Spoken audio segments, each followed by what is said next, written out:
This happened nearly 20 years ago, during a sweltering summer in the dense, dark woods of northern Michigan.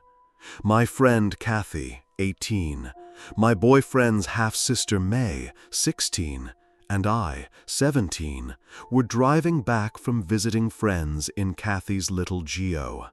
And when I say Little Geo, I mean a literal disaster waiting to happen. Engine overheating, sputtering, stalling at the worst possible moments. We'd survived the trip down without major problems, but as the clock crept past midnight, roughly an hour from home, the car betrayed us. The narrow, twisting road disappeared into pitch-black woods. My vision, impaired by albinism, made everything blur and shadowy. The trees loomed like silent, faceless watchers. Then, on a descent, the Geo let out a sound that made my stomach drop. Smoke curled ominously from under the hood, and the engine sputtered to silence. Phones were useless. The dense forest swallowed any signal. And suddenly, we were trapped. I ran up the hill behind the car, hoping to catch a signal. Branches scraped my arms, leaves brushed my face, and every shadow seemed to move with intent. At the top, I finally got a weak signal and called my boyfriend Caleb. Relief surged as he promised to come. But then the woods came alive. A rustling, whispering, swishing sound surrounded us. 3 distinct swishes echoed from behind the car. I froze. Every instinct screamed danger. The sounds crept closer, paused, then retreated. My heart pounded as I tried to locate the source. Shadows shifted unnaturally. Something tall and thin moved through them with a rhythm both eerie and deliberate. My friends were gone when I returned to the car, just a whisper of panic in the darkness.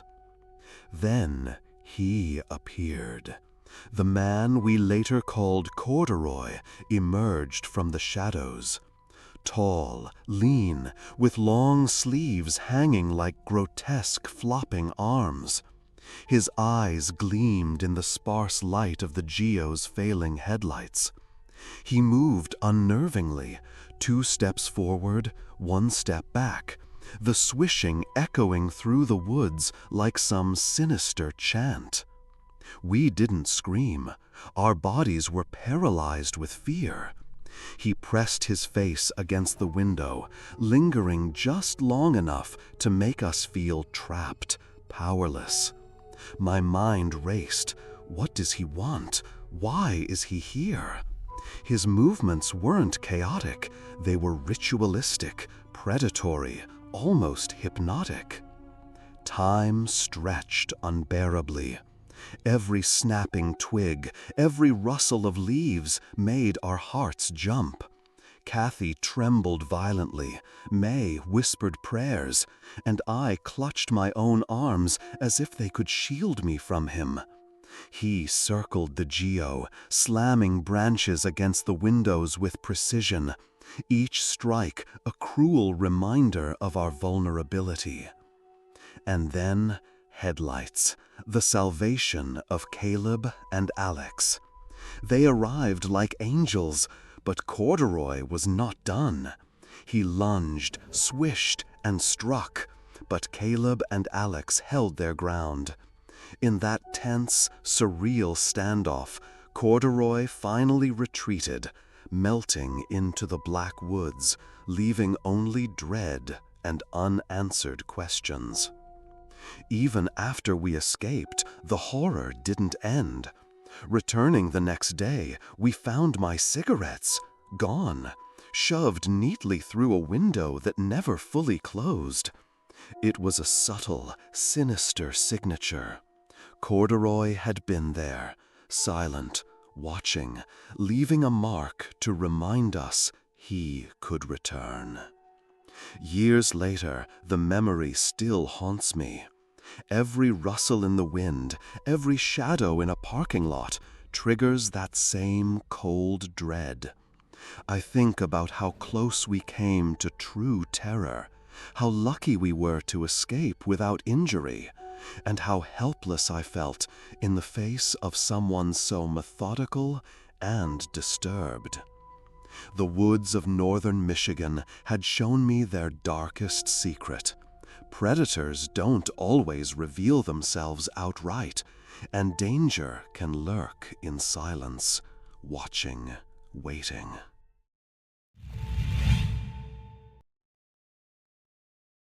Looking back now, I realize that what seemed like just another hectic job at a popular theme park turned into one of the most terrifying periods of my life. I was 22, a female, juggling college and 2 other jobs, working long hours, barely sleeping, not eating properly, and constantly surrounded by hundreds of strangers and their germs. At the time, I thought I was just exhausted, but the truth was far more sinister. One busy holiday weekend, I picked up a late shift for some extra pay. I was assigned to a high-traffic area, and the 3 or 4 of us running the spot were quickly overwhelmed. At one point, a guest parked his family on a walkway, and when I politely asked him to move, he became confrontational, shouting in my face about ruining his vacation. I froze, my body tense and every nerve screaming. Then, from the corner of my eye, I saw a shadow behind me. A large man in a uniform similar to mine appeared, staring down the belligerent guest. Behind him was another man, equally large, warning the guest to move or security would be called. Relief washed over me as the guest finally left, and the 2 men stayed nearby for the rest of the evening, silent guardians who ensured I wasn't bothered again. One of them, a man I would later call Mac, started asking questions about my life and which areas of the park I usually worked. I was grateful for the distraction, answering him for hours as we finished our shifts. At the end of the evening, he asked for my phone number. I gave it to him, even though I didn't feel any attraction. He had helped me that night, and I thought it was the least I could do. We went on a date a week later. It was short, and I quickly realized I wasn't interested in anything more than friendship. When I tried to turn him down, his face flushed with anger, and he forced an overly long hug before I could walk away. That night, my phone began buzzing relentlessly. Text after text, paragraphs declaring that we were meant to be, that fate had brought us together, that I was his damsel in distress. After countless messages telling him I didn't feel the same, I finally blocked his number. But the nightmare didn't end there. A few days later, coworkers asked if I was dating a manager named Mac. He had apparently been telling people we were going steady. I denied it repeatedly, my stomach twisting into knots every time I thought of him. Then came the encounter that would haunt me. I saw him near the payroll office, seemingly waiting for someone. Before I could avoid him, he spotted me and ran up, smiling, but there was something wrong about that smile. His eyes were too wide, his face contorted with a strange mixture of anger and obsession. He tried to grab my arm, insisting he would give me a ride home. I dodged him and slipped into the crowd, my heart hammering so violently I thought it might burst. Days later, my body betrayed me again. I fell seriously ill, not realizing that my antibiotics were ineffective. I kept taking them, growing weaker by the hour, until my roommate came home to find me gasping for air. I was rushed to the ER, diagnosed with pneumonia, and admitted. That first night, one of my lungs collapsed. I was terrified. lying in that hospital bed, surrounded by machines and the constant hum of monitors. And then he appeared, Mac, carrying flowers, smiling that same creepy smile. My heart froze. The nurse call button was broken. There was no one else around. He sat beside my bed, gripping my hand too tightly, whispering that he was worried about me and wanted to check on his girl. The heart monitor beeped wildly. I could barely breathe, and I could barely speak. When a nurse finally entered, she immediately recognized the danger in his presence and told him to leave. He did, but not before promising he would return. For the next 2 weeks, I remained in the hospital, terrified of what he might do if he found out where I was. The nurses' quick thinking, their vigilance probably saved me from further trauma. When I finally recovered enough to return home, I remained hyper-aware, scanning parking lots and hallways, never going anywhere alone. I later learned that he had been quietly transferred to another park, but the memory of those weeks, the suffocating fear, stayed with me long after. Even now, years later, I can still feel the weight of it, the way his obsession escalated, the way ordinary life turned into a constant, creeping terror. The theme park, the shifts, the cheerful facade of my coworkers, all of it was shadowed by the lurking presence of a man who refused to accept reality, who believed he had a right to my life, my choices, my body. I never saw him again, and I am beyond grateful for that.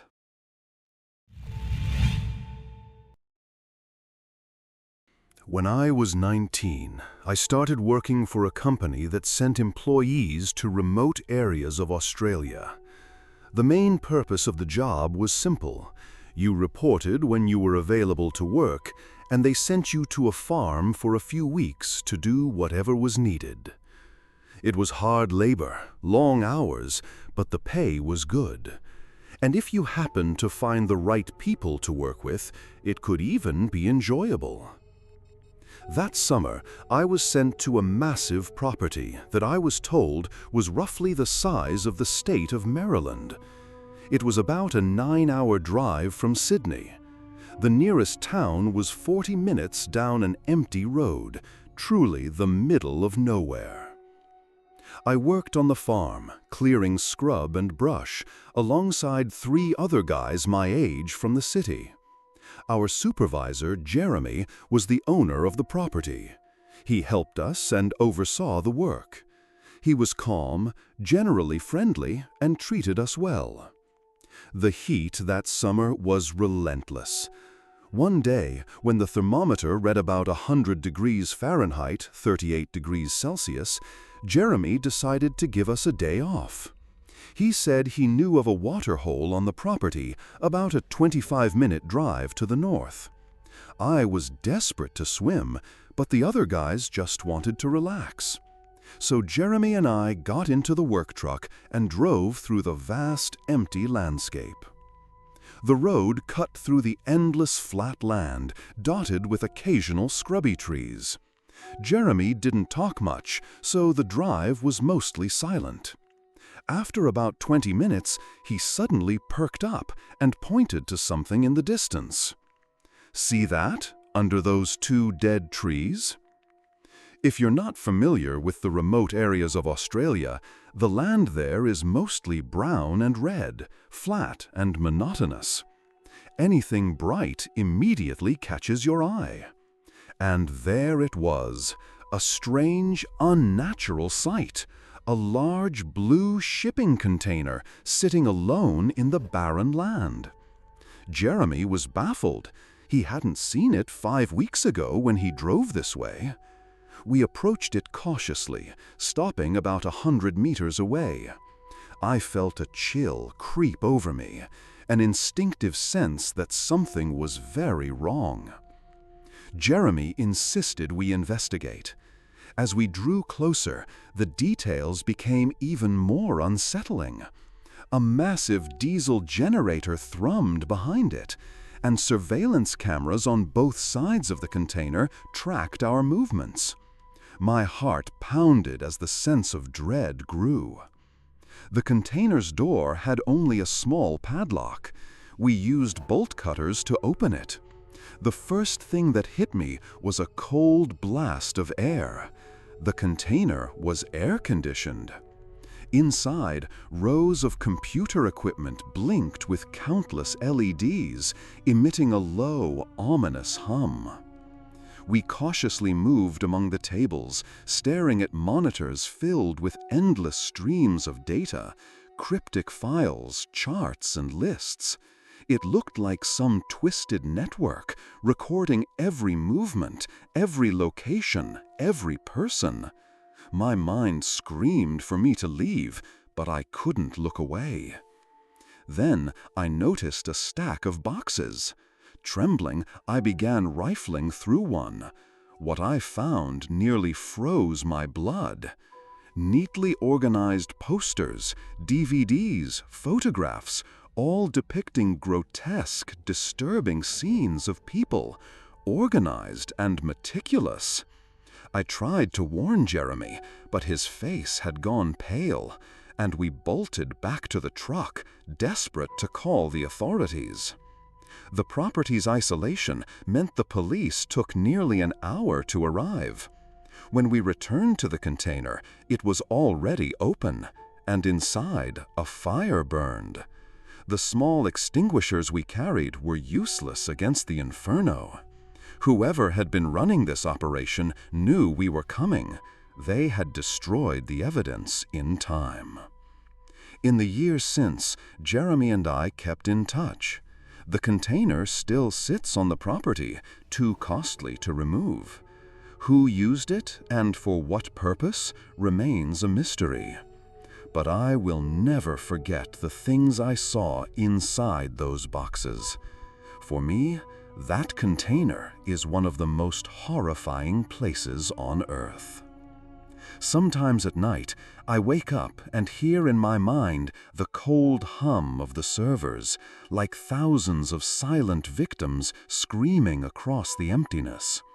I see shadows moving between the blinking lights, and I feel a weight pressing down on me, as if the container's horror had followed me home. Over the following months, I started noticing strange things in my daily life. Unmarked vans would drive past my apartment late at night, and I sometimes saw shadows at the edge of my vision. Phones would ring with no one on the other end. I couldn't explain it. It was as if the container's sinister reach had extended far beyond the farm. One night, I dreamed I was back at the container. The doors swung open on their own, and the cold hum filled my ears. The boxes were gone, replaced by a dark void. And from that void, hundreds of pale faces stared at me, mouths silently screaming. I woke up drenched in sweat, unable to move, feeling a presence in my room. I have never returned to that part of Australia, and I never will. But the memory haunts me every day. Every time I hear a generator hum or see a blinking light in the dark, I feel that same chill, the reminder that some horrors never leave, and some secrets are meant to remain buried. Even now, years later, I sometimes wonder if the container still waits out there, hidden among the dead trees, its cameras watching, its hum whispering, patiently waiting for the next unlucky soul to stumble upon it.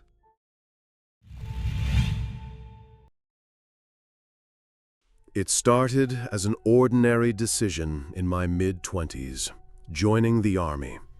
But looking back now, I realize that ordinary choice unknowingly placed me side by side with someone capable of unimaginable darkness. Basic training is intense, physically, mentally, socially, and it forces you into a unit with people from every imaginable background. Different races, religions, personalities, life experiences. The goal is to break you down, then rebuild you. And it's through shared misery that bonds form with people you'd never normally meet. That's how I met him, Dad. It was the first week of training. Oddly enough, we had almost nothing in common. He was from the Southwest, I was from New England. Our closeness was purely logistical. Our bunks were assigned alphabetically, placing us right next to each other.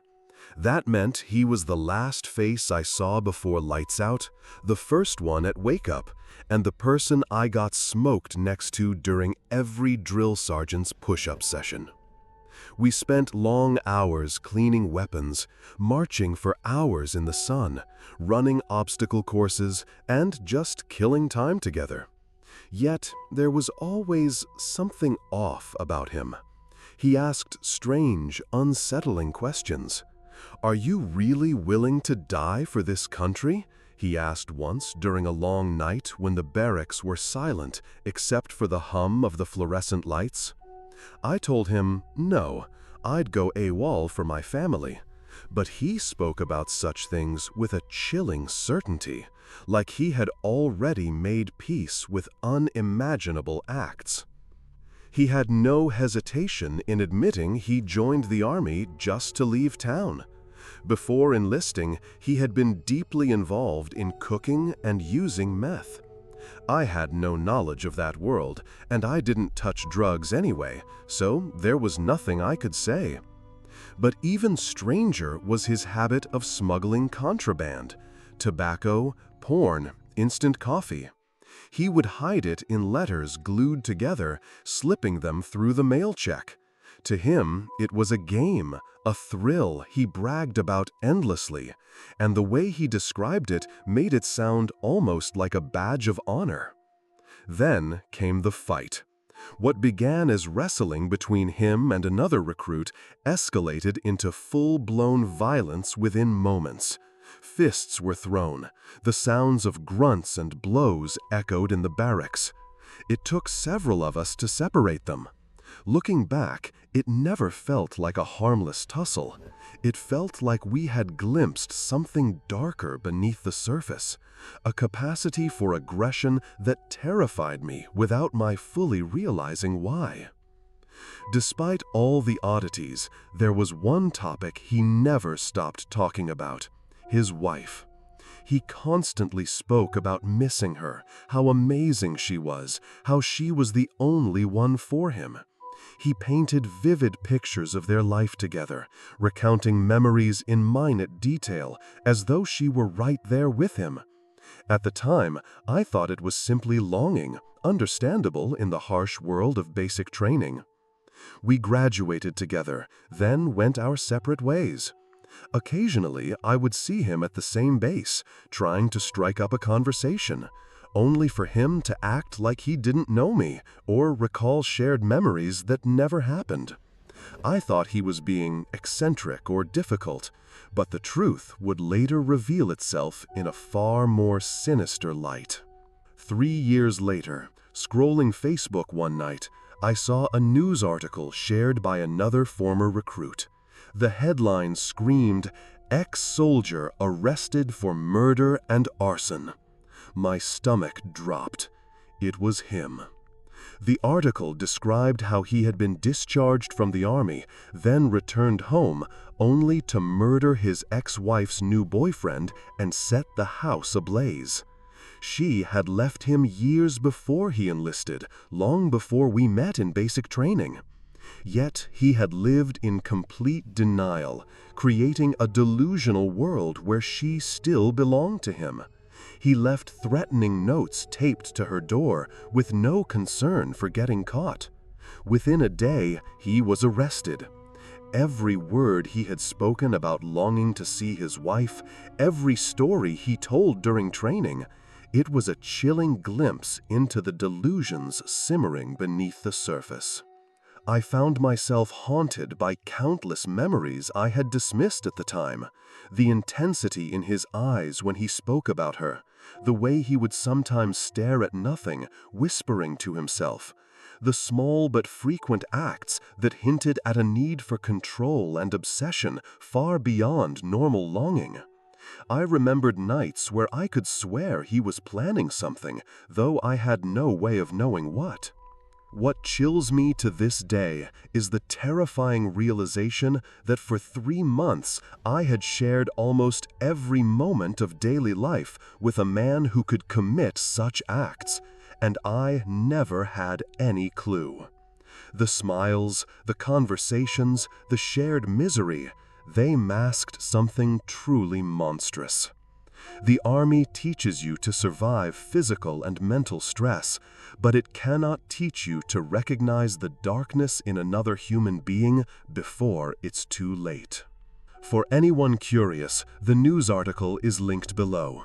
This all happened in 2015, just after Christopher Green's arrest. He was later found guilty of first-degree murder, arson, and aggravated burglary.